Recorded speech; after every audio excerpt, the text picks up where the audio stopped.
Canadian പ്രധാനമന്ത്രി Justin ട്രൂഡോയുടെ രാഷ്ട്രീയ ഭാവിക്ക് വൻ പ്രതിസന്ധി ഉയർത്തി ഉപപ്രധാനമന്ത്രിയും ധനമന്ത്രിയുമായ ക്രിസ്റ്റിയ ഫ്രീലാൻഡ് രാജിവെച്ചു.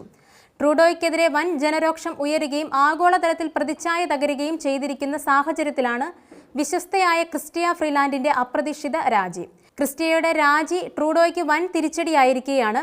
രൂക്ഷമായ വിലക്കയറ്റവും സാമ്പത്തിക പ്രതിസന്ധിയും ക്രിസ്റ്റിയ ഫ്രീലാൻസുമായും ഭാരതവുമായുള്ള നയതന്ത്ര തർക്കങ്ങൾ എന്നിവയുടെ പശ്ചാത്തലത്തിലാണ് രാജി. നികുതി വർധനവ് വിഷയത്തിൽ അമേരിക്കയ്ക്ക് മുൻപിൽ നാണം കെടുകയും കാനഡയെ പുതിയ പ്രവിശ്യയാക്കുമെന്നും അതിന്റെ ഗവർണറാക്കാമെന്നുമുള്ള ഡൊണാൾഡ് ട്രംപിന്റെ പരിഹാസം ട്രൂഡോയെ അപഹാസ്യനാക്കി. ട്രൂഡോ ലോകത്തിന് മുൻപ് രാജ്യത്തെ നാണം കെടുത്തിയെന്ന വികാരമാണ് കാനഡയിലെ ജനങ്ങൾക്കുള്ളത്. പാർട്ടി അതിന്റെ കഠിനമായ ദിനങ്ങളിലൂടെയാണ് കടന്നു പോകുന്നതെന്ന് ട്രൂഡോ പറഞ്ഞു. തിരഞ്ഞെടുപ്പ് നടത്തണമെന്ന ആവശ്യവുമായി പ്രതിപക്ഷം രംഗത്തെത്തിയിട്ടുണ്ട്.